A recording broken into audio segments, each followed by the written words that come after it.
Je vous présente les compteurs triphasés de chez Algoduet. Comme vous pouvez voir, il y a 8 versions différentes.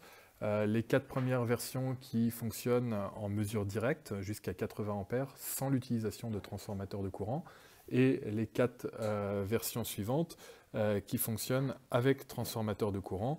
Donc, petit rappel, on utilise des transformateurs de courant à partir du moment où on a des intensités importantes à mesurer. Donc ici, au-dessus de 80 A. En dessous de 80 A, on va utiliser la version en mesure directe. Ensuite, ces compteurs existent donc avec sortie d'impulsion pour ces deux compteurs-là. Ici, la version R, comme RS485, donc ces deux compteurs ont une sortie Modbus. Ces deux compteurs-ci ont une sortie Mbus. Et ces compteurs-là ont une sortie Ethernet avec un serveur web intégré. Voyons rapidement comment se présente le compteur. Tout d'abord, au niveau de l'encombrement, on a 90 mm de haut, 72 mm de large, ce qui correspond à 4 modules. Au niveau des borniers, on a ici sur la partie supérieure les sorties communication ainsi que les sorties tarifs. En fonction de la version, ça change légèrement. On reviendra là-dessus dans la suite de la vidéo. En haut à gauche, vous avez la borne N pour raccorder le neutre. Et sur la partie inférieure, donc pour les compteurs en mesure directe, vous avez l'entrée et sortie de phase. Donc pour les 3 phases, donc il y a 6 bornes. Et pour la version avec transformateur de courant, vous avez 9 bornes, puisqu'il y a 3 bornes qui sont faites pour ramener la tension de chacune des phases, et pour chacune des phases, entrée et sortie du transformateur de courant. Ce compteur permet de mettre des cache-bornes en haut et en bas. Ces cache-bornes sont plombables. Je rappelle que ce compteur est certifié MID pour la facturation d'électricité, et donc les bornes doivent pouvoir être plombables. Au niveau des inscriptions sur le compteur, donc on a ici tout d'abord la marque Algoduet, ici on a l'appellation du compteur. Ensuite, ici sur le côté, vous avez la classe de protection, vous avez le numéro de série. Dans le cas du compteur Mbus, vous avez l'adresse secondaire Mbus qui est affichée. Et dans le cas du compteur Ethernet, vous avez l'adresse MAC qui est affichée. Sur la partie inférieure, on va voir la température d'utilisation, on a la classe de précision, classe B, on a la fréquence, 50-60 Hz, on a la tension d'utilisation. Donc la tension, c'est pour du 230 volts phase neutre et 400 volts phase-phase. Alors ce qui est intéressant, c'est que ce compteur peut être utilisé en triphasé sans neutre dans certaines de ces versions, par exemple la version avec sortie d'impulsion. On voit également que l'intensité maxi est affichée, donc ici 80 A pour la mesure directe, et avec transformateur de courant, ce qui est normal, on a 6 A, puisqu'on utilise généralement des transformateurs de courant avec sortie 5 A. Dernier point important, au niveau du marquage, vous avez le CE, mais surtout M et 19, qui montrent que ce compteur est certifié MID. Donc, petit rappel, la certification MID sert à facturer l'électricité. Je vous présente maintenant la documentation de ce compteur électrique. Donc il y a une petite différence entre la documentation du compteur en mesure 80 A direct et celui avec transformateur de courant, mais dans l'ensemble la documentation reste la même. Nous sommes donc ici sur la documentation avec la mesure directe en 80 A. Dans chacune des colonnes, vous avez une différente langue. Donc nous ici, c'est cette colonne-là qui va nous intéresser, avec la documentation en français. Je regarde maintenant en détail les points les plus importants. Donc ici, vous avez un schéma avec les dimensions. Ce qu'il faut retenir, c'est en effet la petite taille de ce compteur qui permet de l'intégrer assez facilement dans un tableau modulaire. Au niveau des dimensions, ça correspond aux dimensions des disjoncteurs. Sur le compteur électrique en 1, donc vous avez la borne de neutre. Après, en 3, vous avez le bouton 7 qui permet de rentrer dans le menu de paramétrage. Ce menu de paramétrage est surtout important pour la version avec transformateur de courant pour venir paramétrer le rapport de transformation du transformateur. En 4, donc c'est le bouton avec la flèche vers le haut. En 5, c'est le bouton Enter. En 6, vous avez une LED qui va clignoter proportionnellement à la consommation. En 7, vous avez le bornier du bas, donc en mesure directe, vous avez entrée-sortie pour les 3 phases, donc vous avez 6 bornes. Si jamais on a la version avec transformateur de courant, vous avez également 6 bornes pour entrée-sortie des transformateurs de courant, plus 3 autres bornes pour ramener les 3 phases, puisque le compteur a besoin de la tension pour pouvoir mesurer la puissance.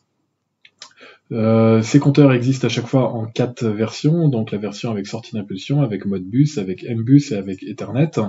Donc on voit ici que dans la version avec sortie d'impulsion, on a 2 bornes de tarif qui nous permettent de faire basculer du tarif 1 au tarif 2 si jamais on a besoin du double tarif, et on a 2 sorties d'impulsion qui peuvent être paramétrées sur différentes grandeurs. Sur la version Modbus, donc on a toujours une sortie d'impulsion, on a toujours les bornes de tarif, et surtout on a les 3 bornes pour venir accorder le Modbus, donc la borne commune, le moins et le plus. Sur la version Mbus, on a toujours une sortie d'impulsion, on a toujours les bornes tarif pour faire basculer d'un tarif à l'autre, et on a 2 bornes pour venir connecter son bus Mbus. Ensuite sur la version Ethernet, donc on a une sortie d'impulsion et vous avez également le raccord Ethernet pour une prise en RJ45. On vous explique ici rapidement comment plomber le compteur. En effet, la version MID doit être plombée pour pouvoir facturer de l'électricité. Ici, un rappel rapide des inscriptions sur le compteur. Donc ici, la marque, l'appellation du compteur, la classe de protection. À cet emplacement-là, on a l'adresse secondaire pour la version Mbus du compteur et l'adresse MAC pour la version Ethernet. Pour les autres versions, il n'y a rien d'inscrit. En C, vous avez le numéro de série du compteur. Ensuite, vous allez trouver ici sur le bas de l'affichage la tension d'utilisation, la fréquence d'utilisation, la classe de précision, donc ici la classe B, l'intensité maxi, 80 A pour la mesure directe. Sur le compteur avec transformateur de courant, vous trouverez ici 5 A, puisque après un transformateur de courant, on n'a que 5 A. La température d'utilisation. Ici sur le côté, une information importante, c'est le sigle pour la certification MID. En E, on vous explique comment ce compteur peut communiquer, mais nous ne commercialisons pas la partie communicante par infrarouge. Ici, un rappel rapide du branchement en Modbus. En G, un rappel rapide du branchement en Mbus. En H, c'est un aperçu vu du haut de la borne de branchement Ethernet, ainsi que les 3 diodes et leur signification. Ce compteur électrique, donc en mesure directe, peut être utilisé en triphasé, 4 fils, c'est-à-dire 4 fils avec le neutre, et 3 intensités. Vous pouvez également le brancher en 3 fils triphasé, c'est-à-dire sans le neutre. Ici, on a un cas particulier où on vient seulement raccorder 2 phases, c'est-à-dire qu'on va mesurer uniquement 2 intensités. Ici, un rappel rapide au niveau des affichages sur l'écran LCD. Donc la flèche ici circulaire vous permet d'indiquer si jamais le sens des phases est correct. Le point d'exclamation, c'est au cas où une des phases est manquante. Le signe sigma, ça indique que la valeur affichée ici, c'est la somme des 3 phases. Sinon, il y a écrit L1, L2 ou L3. Le sigle erreur, c'est qu'il y a eu une erreur qui, étant donné la certification MID, oblige le compteur à retourner chez le fabricant.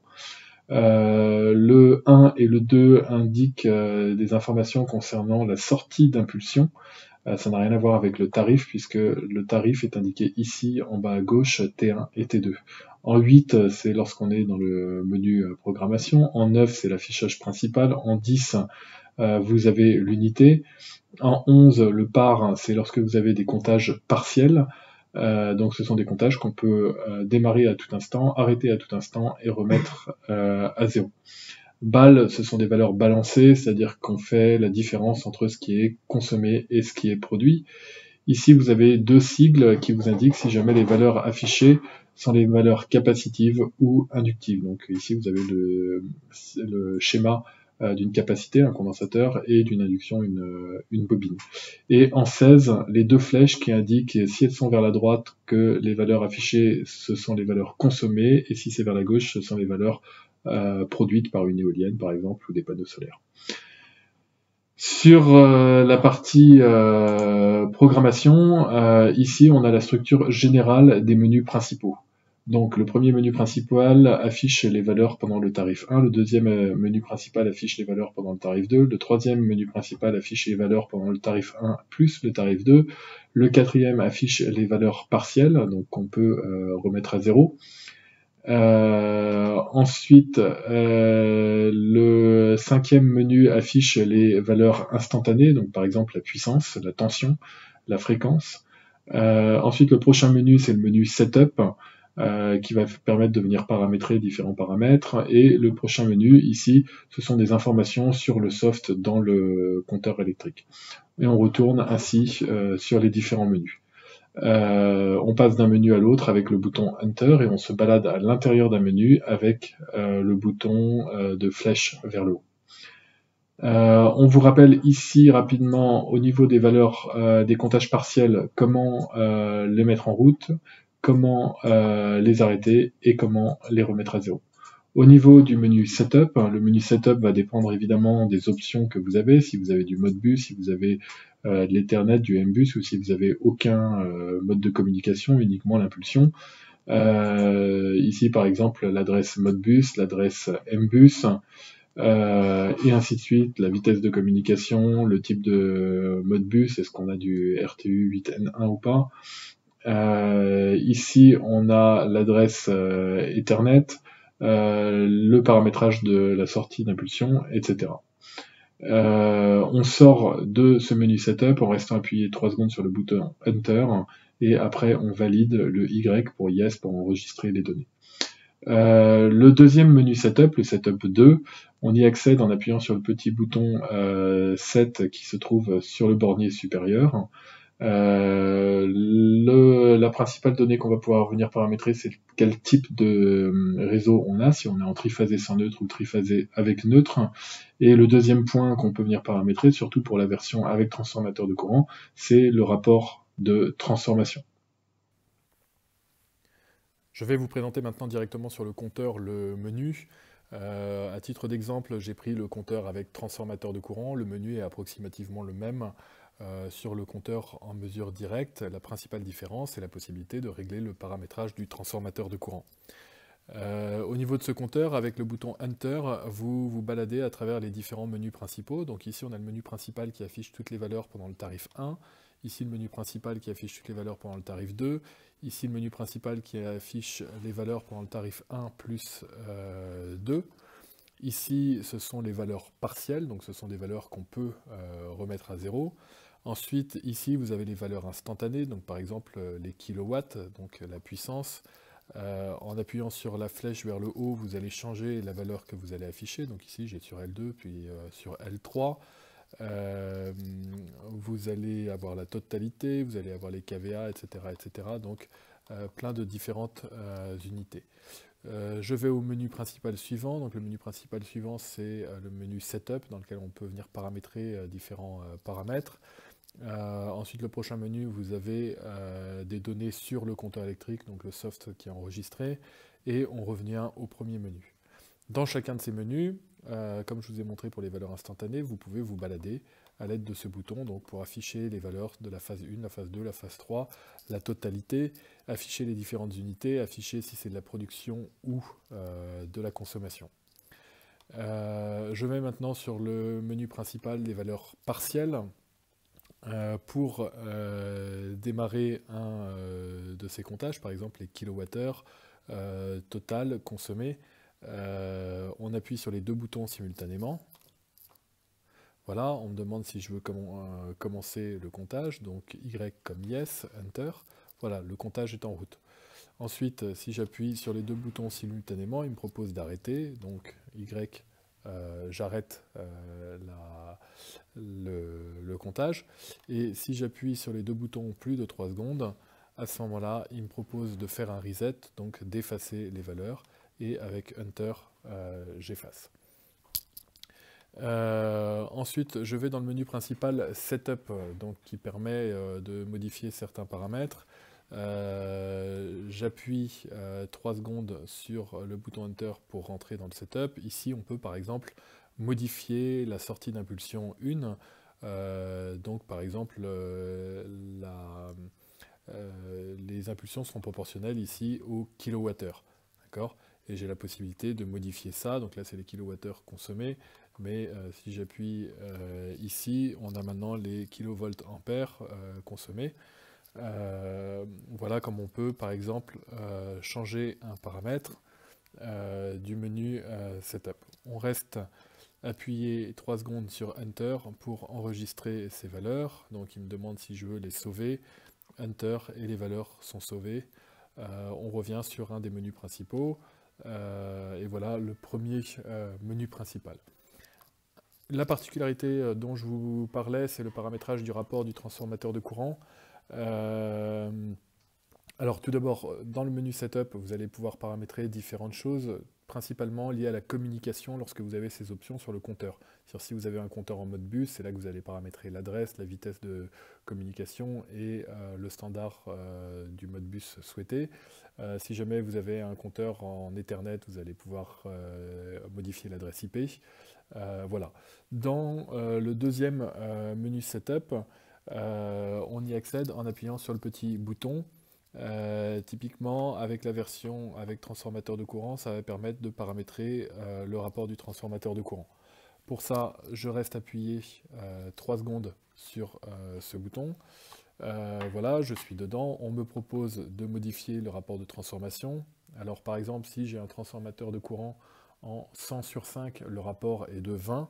Alors je vais sur le bon caractère, je vais mettre 20. Voilà.